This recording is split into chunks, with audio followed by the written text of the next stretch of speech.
saya ke perusahaan kosmetik 300 lebih kurang lebih, ke perusahaan tekstil, ke perusahaan, semua perusahaan yang ada di Indonesia dari Sabang sampai Merauke saya call. Dan di perusahaan itu ada yang tidak suka sama saya karena saya terlalu gila, karena saya berangkat dari jam 7 pagi sudah standby di kantor untuk calling, pulang itu jam 11. Sekarang usia 5 tahun itu saya gaulnya sama monyet. Ketika saya pindah dari Medan ke Jakarta, sampai usia saya 7 tahun, saya kelas 1 SD, saya takut sama manusia. Karena saya bingung, kok manusia itu nggak punya bulu ya? Nggak seperti yang dulu saya main sama monyet-monyet yang di hutan. Kemudian saya sampai kelas 3 atau kelas 4 SD, saya bersosialisasi dengan manusia. Saya nggak tahu namanya uang, saya pokoknya bersosialisasi sama manusia kalau memang ini manusia, dan saya juga manusia. Karena selama ini saya tahu ya manusia itu mama, bapak, kakak, adik saya itu manusia, yang lain itu monyet gitu. Terus saya tinggal di kolong jembatan dari Medan ke Jakarta. Saya tuh tinggalnya di kolong jembatan Kemanggisan. Kalau teman-teman main ke Kemanggisan Tanjung Duren, itu di bawah jembatan dulu saya tinggal di situ. Sekeluarga dan saya 6 bersaudara. Bapak saya, mama saya muter otaknya untuk kelangsungan hidupnya, ngumpulin barang-barang bekas, tapi jadi bosnya. Jadi poolnya. Jadi banyak gerobak-gerobak yang suka keliling, itu setornya ke mama saya. Ntar mama saya baru ke pabrik. Ternyata saya baru tahu kehidupan orang tua saya itu sangat sadis susahnya. Dan kalau saya minta bayaran ketika kelas 4 SD itu, mama saya bilang besok ya, nggak ada uang. Mama saya nggak ada uang, nggak mampu. Terus saya jadinya berpikir, kalau kayak gini saya nyusahin mama saya harus sekolah. Akhirnya saya bikin prakarya dari barang bekas yang ada di mama saya, sama papa saya. Saya bikin bingkai-bingkai, saya jualin 2.000, 1.000, saya jualin ke teman-teman dan syukurnya laku dan mereka suka. Saya bikin dompet-dompet dari kardus, mereka suka. Bikin prakarya saya. Kemudian saya kelas 6 SD, orang tua saya nggak sanggup sekolahin saya. Saya harus berjuang, berarti saya nggak boleh nyusahin mama saya karena bapak saya nggak bekerja, yang kerja itu mama saya. Bapak saya cuma bisanya ngerapin kardus-kardus buat dikirim ke pabrik, cuma taunya gitu doang. Akhirnya saya berjualan terus sampai akhirnya saya lulus. Saya masuk SMP, mama saya juga nggak punya duit buat nyokolain saya. Akhirnya saya jualan lagi. Terus waktu SMP mama saya itu dapat bongkaran dari Indomaret, kayak semacam gitu, kayak sembako gitu lah, Indomaret. Tapi zaman dulu bukan Indomaret, Alfamart, ada di Tomantong, dan sekarang udah bangkrut. Dapat bongkaran situ kayak Yupi, permen Yupi gitu. Wah, saya merasa kayak harta karun bisa saya jual. Saya ambil, saya pinggir, saya umpetin di bawah TV. Terus sekolah-sekolah saya bawa kresek, dan itu laku. Nah, mama saya heran, lu duit dari mana? Kok lu ada duit mulu? Lu nyolong, lu ngambil uang orang? Enggak, mak. Jujur saya masih nggak ngaku gitu. Terus saya akhirnya nangis, dipukulin, saya tarik kardusnya. Ini mak, aku nggak mau nyusahin mama tuh capek gitu, udah mau buat kebutuhan semua seisi keluarga ini. Dan saya SMP itu udah mikir sejauh itu. Saya kasih unjuk, selama saya lihat expired date-nya, ternyata udah expired. Mama saya, ini udah barang sampah, nggak bisa dijual dan nggak bisa dimakan. Syukurnya kakak kelas saya, teman-teman saya nggak ada yang sakit, nggak ada yang diare, nggak ada yang keracunan, nggak ada yang mati. Dan itu masih karma baik buat saya. Terus mama saya bilang stop, jangan dilakukan itu. Tapi saya ngumpet-ngumpet, saya gimana caranya untuk saya bisa sekolah. Dan saya nggak pernah yang namanya madol dan lainnya itu saya nggak bisa. Otak saya duit aja, yang penting saya bisa sekolah. Terus sampai saya lulus kelas 3 SMP, mama saya nggak bisa nyokolin saya lagi. Saya sampai pikir, apa saya nggak usah sekolah aja ya, orang dia dari saya SD dia nggak bisa nyokolain saya.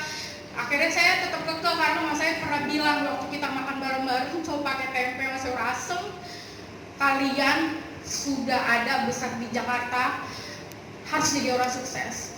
Terus saya ingat itu, jadi saya semangat lagi. Ya udah deh, jualan lagi deh. Teman SMP saya ngajakin MLM Oriflame. Itu memang benar MLM ngasih kita duit banyak kalau kita usahanya keras.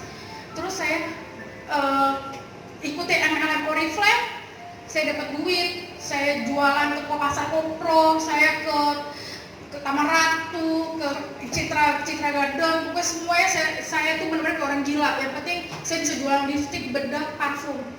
Untungnya sampai 3 juta. Kejadian yang sangat-sangat di luar dugaan saya, naik mikrolet mau ke dan mogot itu cuma itu nempel di sini, robek. Kalau saya nggak ngasih duit 500.000 ya di kantong, kan ada petodaran 3.700.000-an, gopay di sini 3.200.000 di sepatu. Karena saya tahu kalau saya taruh di mana-mana bahaya, teman bisa ngambil. Terus saya taruh di sepatu 3.200.000, karena tebal sekali. Yang 500 saya taruh sini, diambil sama perampok itu. Dan mikrolet itu sebenarnya udah tahu supirnya. Saya nangis, saya ke wihara, karena posisinya wihara saya di Taman Ratu. Saya akhirnya dari Dan Mogot saya balik ke wihara untuk menenangin hati. Ya Tuhan, ini karena buruk banget ya yang harus saya petik gitu. Terus ketemu sama Cilala kasih saya uang 500.000. Kenapa ya? Dirampok SIM, dia robek. Kenapa robek? Saya cerita kronologisnya, kan Cilala kasih saya 500.000. Dan saya dengan hati yang saya sedih banget karena harus nyusahin orang untuk saya buat sekolah saya gitu loh. Saya yang dapetin uang buat sekolah saya, bukan buat yang lain-lain. Terus saya bilang terima kasih, dan saya minta maaf karena udah nyusahin dia. Saya ke Oriflame dan Mogot, dan saya belanjain sambil nangis, sampai orang-orang Oriflame juga bingung sebenarnya kenapa nih anak belanja sambil nangis, karena saya mikirin saya nyusahin orang. Udah itu saya pulang, sampailah saya stres sebenarnya sih nyusahin cici wihara saya kan. Sampailah akhirnya saya jalanin Oriflame sampai kelas 3 SMA. Saya pengen kuliah karena mau jadi orang sukses, karena kalau kuliah pasti sukses kan. Saya mau kuliah, mama saya nggak bisa, dia angkat tangan. Mama bener-bener dia nangis, mama bener-bener nggak bisa, kalau memang lu mau kuliah pakai uang lu sendiri. Akhirnya dari hasil gajian dari Oriflame yang lumayan, saya akhirnya buat DP masuk kuliah. Saya kuliah dengan pakai uang itu. Mama saya kan nggak pernah ngasih uang saya tetap berjuang. Akhirnya saya berpikir apa saya tetap jalan di Oriflame, tapi bapak saya itu cuma bisa ngomong, lu cuma jadi robot, lu capek jual Oriflame ngabisin badan lu doang, mau sampai kapan? Pokoknya kalau lu sampai masih jual Oriflame, lu jangan tinggal di rumah ini lagi. Saya kesel, nih ya bapak udah gak ngasih gue duit, cuma bisa ngancem gue doang, gue mesti gimana kuliah? Aku cerita sama kakakku, kata kakakku, ikutin bapak aja daripada jadi perkara. Sampai akhirnya saya putusin untuk sudah sama Oriflame. Saya berpikir kuliah gue gimana ini, bayar duit dari mana? Akhirnya dapat lowongan, ada percetakan. Di percetakan itu saya pecah telur besar-besaran di situ. Saya dapat 10M dan saya nangis karena saya dapetin customer ditolak, kok bisa dapetin Oriflame lagi gitu loh. Saya dapat 10M, saya akhirnya beli mama saya rumah, saya beli mama saya mobil, dan saya di situ sangat berterima kasih sama Tuhan. Ternyata memang yang namanya kita berusaha, usaha kecil pasti ada hasilnya. Apalagi kalau kita semangat dengan usaha dengan semangat, pasti kita dapatnya besar sekali. Dari situ saya berpikir sambil kuliah saya kerja, saya berpikir nggak selamanya saya harus kerja sama ini orang. Saya harus punya usaha yang bisa nyenengin orang tua saya. Saya nggak mikirin nikah, saya sampai detiknya saya nggak mikirin nikah, karena saya mau bahagiain orang tua saya. Hingga di usia saya sudah mau hampir expired, mama saya sadar, kamu carilah promosi jadinya ya, carilah pasangan hidupmu, karena mama udah cukup kamu bahagiain. Karena mama saya udah saya bawa ke luar negeri, dari hasil uang komisi yang saya kumpulin, dan saya buka usaha printing sampai sekarang yang dibilang besar sekali belum, tapi memang mau menuju besar. Kenapa saya berada di Meridiana? Karena saya ingin saya menjadi orang hebat dan besar. Lalu mama saya bilang, ya udah, mama sudah cukup kamu bahagia sampai sini, mama mau lihat kamu itu nikah. Jadi cita-cita terakhir yang harus saya lakukan, yang saya menuju, saya harus bangun bisnis saya dan saya harus segera nikah. Jadi itulah sekiranya cerita tentang saya. Terima kasih teman-teman. Pesan saya cuma satu, kalian harus semangat, hilangkan gengsi, dan tahu tujuan hidup kalian mau kemana. Itu aja. Perjalanan kehidupan saya yang dari dulu hingga sekarang. Saya akan menceritakan perjuangan saya sebagai seorang marketing yang harus totalitas. Saya dari keluarga yang berasal dari keluarga yang tidak kaya, benar-benar susah dan ingin merubah hidup menjadi lebih baik. Saya akan menceritakan ketika saya masuk ke sebuah perusahaan printing yang dimana waktu interview saya itu benar-benar mental banget. Saya benar-benar spontanitas. Ditanya sama pimpinan perusahaan tersebut, apakah ibu ini bisa berjualan produk kami? Saya katakan dengan semangat, saya katakan saya bisa dan saya pasti bisa dapat omset yang Bapak inginkan. Sore itu saya keluar dari ruangan bos. Di ruangan saya berpikir, kok tadi ngomong bisa ya, produk yang saya nggak tahu. Terus saya harus bertanggung jawab dengan perkataan saya bisa. Hari demi hari saya selalu ingat, kehidupan itu selalu bergerak dan harus ada belajar.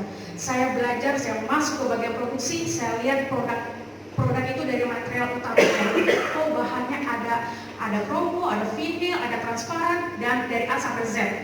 Oke, kalau bahan ini untuk ini, warna untuk ini. Terus saya tetap belajar lagi, jualannya gimana ya? Telemarketing, satu persatu dari rumah sakit A sampai Z, saya teleponin. Satu hari saya telepon itu 200 rumah sakit. Ini telinga dibilang pegel banget. Tapi saya tetap berjuang untuk mendapatkan money dan membuktikan ke bos saya kerja di perusahaan dia, saya bisa buktikan. Kemudian saya ke perusahaan kosmetik 300 lebih kurang lebih, ke perusahaan tekstil, semua perusahaan yang ada di Indonesia dari Sabang sampai Merauke saya call. Dan di perusahaan itu ada yang tidak suka sama saya karena saya terlalu gila, karena saya berangkat dari jam 7 pagi sudah standby di kantor untuk calling, pulang itu jam 11. Perusahaan itu udah kayak miliknya saya. Lalu Tuhan itu baik. Tuhan itu selalu melihat kita. Kalau kita selalu berusaha, selalu semangat, selalu tahu tujuan hidup kita itu apa, terbuka jalan semua. Bulan depannya PO masuk untuk punya ini, PO masuk. Tapi mobilnya cuma di bawah 100 juta. Tapi saya udah bahagia karena usaha saya ada hasilnya. Lalu saya dapat customer yang sangat luar biasa parahnya. Dia minta deadline, cetak stiker harus jadi 2 hari. Wow, oke Pak, saya bisa. Saya berkolaborasi sama operator, tolong Pak, Bapak minta duit berapa? Ini saya kasih. Yang penting customer saya puas. Saya antar jam 12 malam, saya jatuh dari motor karena saya nggak pakai kurir. Saya antar ke logistik di daerah Tanjung Priuk, saya jatuh ke Besot, saya pulang, tapi saya puas karena pelayanan. Keesokan paginya mereka berterima kasih dan ngasih saya PO itu sekitar 90 juta. Wow, dengan servis. Lalu saya telepon Oriflame jam 10 malam dan itu karyawannya masih kerja. Itu hoki banget. Ibu ini datang dan Bapak tahu orangnya sangat pendiam. Saya ngomong ini dia tidak katakan ya, tidak katakan no. Pokoknya diam. Saya bingung. Akhirnya saya selesaikan. Saya tetap percaya diri. Pak, saya nanti bikin penawaran harga. Saya minta sampel Bapak. Dia kasih saya sampel. Saya kasih quotation dan Tuhan mau berikan jawaban lagi. Saya dikasih PO bermiliar-miliar. Disitulah impian saya yang dari mulanya kecil sampai yang terbesar sampai sekarang. Akhirnya saya punya modal untuk buka usaha. Jadi saya ambil kesimpulan adalah Bapak Ibu di sini ingat tujuan hidup utama Bapak dan Ibu itu apa? Tulis yang besar di dinding tempat tidur Bapak dan Ibu.